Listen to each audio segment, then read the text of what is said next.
ខ្ចីកងបងមួយផ្លែតណាបាត់កងមិនដឹងអូនជីទៅណាបាត់កងមិនឃើញអូនសងទេណាបាត់កងធ្លាប់ដប់មកបាណាបាត់កងធ្លាប់ជីសិក្សាណាមិនដឹង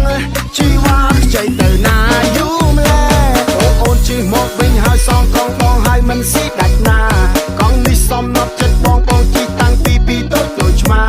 នេះជាកាដូមកបាណាបងត្រូវតែថែរក្សាណាទោះកងចាស់យ៉ាងណាបងមិនបោះបង់វាឡើយ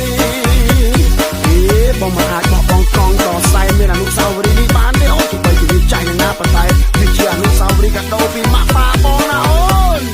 មិនអាចស៊ីដាច់បានទេខ្ញុំចូលចិត្តណាស់ជាកងដើរលេងជីយូស្រាប់តែជួបស្រីក្មេង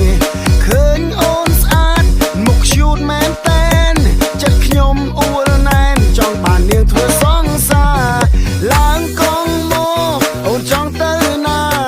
ប្រាប់មកជីវ៉ាបងដុបទៅកន្លែងនឹងអូនលឺហើយអូនឈរញញឹមព្រោះថាអូនសុំខ្ចីកងបងមួយផ្លែតណាបាត់កងមិនដឹងអូនជីទៅណា